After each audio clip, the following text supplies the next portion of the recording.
The Champions League Matchday 5 is officially over. All the games are finished. But let me tell you, the games throughout this week were absolutely incredible. So many goals scored. Within all 16 games, there was a total of 54 goals scored. That's an average of over 3 goals every single game. In terms of the entertainment value, the upsets, the amount of goals being scored, I thought the games this week were absolutely incredible. And in today's video, I'm going to be looking over all the games, looking at the results, looking at the teams, and just basically giving an overview of every single game. So without further ado, let's get right into this video. The first game I'm going to talk about, and in my opinion, one of the most entertaining games throughout this week, was Galatasaray against Manchester United. So far in this Champions League, every single game from Manchester United has been incredible. The first game against Bayern was a 7-goal thriller. The next game against Galatasaray was an upset at home and another 5-goal thriller. Their previous game against Copenhagen was another 7-goal thriller. And in this game against Galatasaray again, there was 6 goals, and what a phenomenal watch it was. One player that I have to criticize in this game was Andre Onana, because 2 of Galatasaray's goals were free kicks from Hakim Ziyech, but both free kicks went right down the middle, which should be easy saves for Andre Onana, but he let both of them go in. So I think in terms of his goalkeeping performance, it was very, very poor. In terms of Manchester United qualifying from this group, it's not looking good. The only way that they can qualify is if they beat Bayern Munich next game and Copenhagen against Galatasaray ends in a draw. If one of those teams win, then they will end up advancing. So realistically, it does look like Manchester United will get knocked out of this group. And in terms of Galatasaray's performance, this was a very good game, because if they would have lost this game, their chances of advancing would have been much, much lower. But since they did obviously get the draw, if they can win their next game against Copenhagen, then they will end up advancing to the knockout stages. The next game in Group A was Bayern Munich against Copenhagen. I think most people would have expected Bayern Munich to win this game, including myself, but they weren't playing their best lineup. They were starting a few bench players in the starting 11, because realistically, they already advanced from this group. Even if they would have lost to Copenhagen, they still have a 100% chance to advance. So that is one of the main reasons why they didn't start their best lineup. Copenhagen did play pretty well in this game. Obviously, they did keep a clean sheet as the score was 0-0. And even though Bayern were not starting their best team, I think this is still a great result by Copenhagen. Obviously, they were playing in Germany, so that makes it even harder for them. And the fact that they kept a clean sheet against one of the best teams in the world is amazing in my opinion. And I do think if Copenhagen can play similarly to this against Galatasaray, I do think they have a pretty good chance to advance. Moving on to Group B, the first game we had was Arsenal against Lens. This was an absolute demolition job by Arsenal. They scored 5 goals in the first half alone. And honestly, Lens looked like they were not up to the test. They looked like they didn't want to be there. They looked very, very lazy. And that is the main reason why Arsenal scored so many goals in this game. There were 6 different goal scorers for Arsenal in this game. Kai Havertz, Gabriel Jesus, Bukayo Saka, Gabriel Martinelli, Odegaard, and Jorginho. Absolutely incredible game by them. And I do think that a result like this can really boost the team morale, because in recent weeks in the Premier League, they have been having a few controversial results, a few controversial calls against them. And I do think that with this thrashing that they did against Lens, I think going into the next game in the Premier League, they will score another few goals and probably win that game as well. The other game in Group B was Sevilla against PSV Eindhoven. I predicted that Sevilla were going to win this game, and after 50 minutes, it did look like that because they were up by 2 goals. But one player I have to criticize is Lucas Ocampos, because he lost his head in this game and it costed Sevilla this game. Sevilla were leading by 2 goals when in the 60th minute, Lucas Ocampos got a yellow card for dissent. And then only 3 minutes later, he got another yellow card because he went into a reckless challenge, no need at all, and he got sent off. And after he got the red card, PSV ended up scoring 3 goals and they won the game. So personally, I blame this whole entire loss from Sevilla on Lucas Ocampos, because his immaturity is what costed their team the game. Moving on to Group C, the first game we had was Real Madrid against Napoli. Obviously, me being a Napoli fan, I did watch this game. And I thought for the first half, Napoli were pretty good. Obviously, they ended up scoring first. Real Madrid did score 2 goals after. And then at the start of the second half, Napoli came out really strong. For the first 20 minutes, they were dominating this game. They scored another goal. And realistically, they probably could have scored a 3rd goal. But towards the end of the game, Napoli got pretty lazy and Real Madrid took advantage of this, obviously scoring 2 more goals, and they did end up winning 4-2. I think that this shows that Napoli, already under Walter Mazzarri, can perform better than what they were under Rudi Garcia.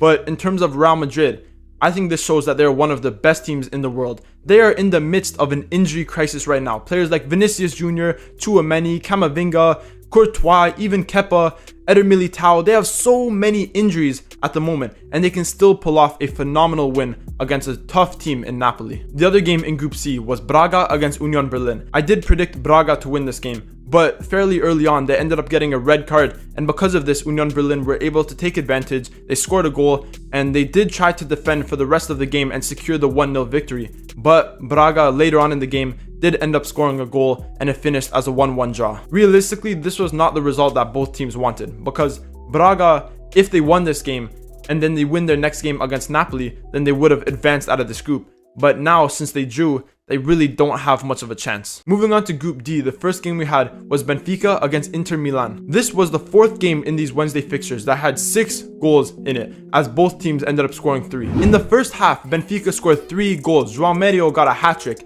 and I was very surprised because Inter Milan looked very lazy, but mainly they weren't starting their main lineup. They had a lot of bench players in the starting 11, which is very confusing to me because they haven't secured first place in this group, which I think they should be trying to get, because obviously if you're first place, then you have a much better chance of versing a not as hard team in the knockout stage. But even though they did start a lot of bench players, they did end up scoring 3 goals in the second half. A goal from Arnautovic, a beautiful goal from Fratesi, and finally a penalty from Alexis Sanchez. They ended up making the comeback, and they did draw this game 3-3. I think Benfica will be very disappointed with this result, because they were playing at home. They had 3 goals in the first half, and they ended up throwing the game away, and now they're going to finish last place in this group, and they probably won't even have a chance to make it to the Europa League qualification. And finally, the last game on Wednesday was Real Sociedad against Salzburg. Real Sociedad, I've already mentioned it before, are in my opinion one of the better teams in this Champions League. Coming into this Champions League, I didn't think they were going to be this good, but now I've seen what they've done against Inter Milan, against Benfica, against Salzburg, and I do think that they're one of the best teams in this group and in this Champions League.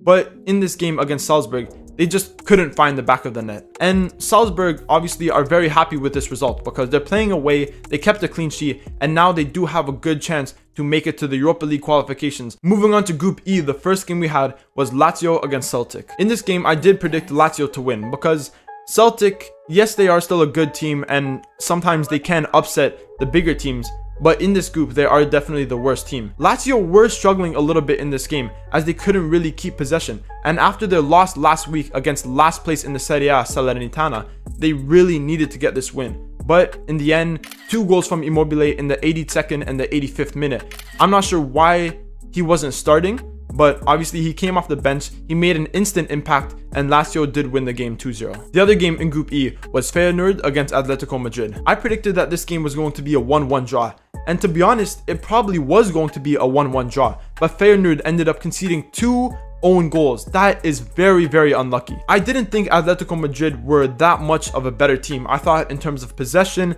in terms of their shots and their big chances created, I thought both teams played pretty similarly and it was pretty 50-50. But obviously, like I already said, Feyenoord ended up scoring 2 own goals, and because of that, Atletico Madrid did end up winning the game 3-1. Atletico Madrid and Lazio have now qualified out of this group, and Feyenoord will have to play in the Europa League qualification. Moving on to the group of death, the first game we had was AC Milan against Dortmund. I predicted that AC Milan were going to win this, but it was another game where they were playing at the San Siro, and they just couldn't score. We saw it against Newcastle, and now we're seeing it again against Dortmund. They were, in my opinion, the better team that had more big opportunities, but Dortmund caught them on the break multiple times, and they ended up capitalizing off this, and they did end up winning the game 3-1. Dortmund have now secured their spot out of this group in first place, which I think is very unexpected because at the start of the Champions League, I know myself and a lot of other people had Dortmund finishing in last place, but now they have secured their spot in first place and they will advance to the next round. The other game in Group F was PSG against Newcastle. PSG completely dominated in this game. They had almost 80% possession. They had over 4 expected goals. And in my opinion, they did deserve to win this game. But obviously Newcastle did score pretty early on. They were parking the bus for the rest of the game, and they did end up only conceding 1 goal in the last few minutes. Now, talking about that last goal, it was obviously a very controversial penalty because yes, it did hit Livermento's arm, but what happened is it hit his chest and then rebounded onto his arm and then hit the ground. Now, I do think this is a very controversial call because in the Premier League, for example, I don't think this would be given because it hit his chest first and then it hit his arm. But in the Champions League, we've seen that it doesn't matter how it hits your arm, but if it hits your arm, then it is a penalty. So in terms of being consistent with the Champions League rules and with other Champions League referees, I do think that this was a penalty, and I do think PSG did deserve to at least draw this game. Moving on to Group G, the first game we had was Manchester City against RB Leipzig. This was an incredible game because, contrary to popular belief, in the first half, RB Leipzig were the dominant team. Even though they were playing in Manchester, Leipzig caught Manchester City on the counter-attack 2 times and they ended up scoring both times. Llouis Openda had an incredible half. But in the second half, Leipzig weren't the same. They didn't look as energetic, and because of this, Man City ended up scoring 3 goals and they did end up making the comeback and they won this game 3-2. The other game in Group G was Young Boys against Crvena Zvezda. And I did predict Young Boys to win this game, and obviously they did go ahead and win this game. But in terms of the Champions League group, it doesn't really mean too much because both of these teams have no chance to qualify to the next round. But it does look like Young Boys will end up playing for the Europa League qualification. Crvena Zvezda didn't play poorly in this game, and it was a pretty even game. But Young Boys were more clinical in front of goal. They ended up scoring the 2 goals, and obviously they did win the game. Finally, moving on to Group H, the first game we had was Shakhtar Donetsk against Royal Antwerp. I did predict Shakhtar to win this game, and they did go ahead and win this game. I thought it was a good performance by Royal Antwerp, but Shakhtar were clearly the better team. They ended up scoring 1 goal very early on, and they didn't concede a goal for the rest of the game. But this makes this group very, very interesting because now Shakhtar are tied on points with FC Porto. So whoever wins in their next game will end up advancing to the knockout stages. Royal Antwerp are obviously last place in this group. They have 0 points. They have a minus 12 goal difference. And to be honest, this was a pretty horrible Champions League campaign for them. And finally, the last game in Group H was Barcelona against FC Porto. I did personally think that this game was going to end in a draw. And to be honest, it could have been a draw because it was very 50-50. Both teams had a lot of chances. And Porto, towards the end of the game, had a few really, really good chances to draw the game 2-2. But after Barcelona scored their first 2 goals, they really defended very, very well. Their defense was compact, it was tight, and they didn't really let Porto get any high quality chances, like I said, until the very end of the game. But this was an amazing result for Barcelona. They're playing very well in the La Liga and in the Champions League, and now they have secured their spot in the knockout stages. And that is the end of this video where I reviewed every single result for the 5th match day. If you guys loved the Champions League fixtures from this week like I did, remember to leave a comment down below telling me what your favorite game was and if you think there was any controversial results. And obviously, if you did enjoy this video, remember to leave a like, comment, subscribe, all that good stuff, and stay tuned for more videos.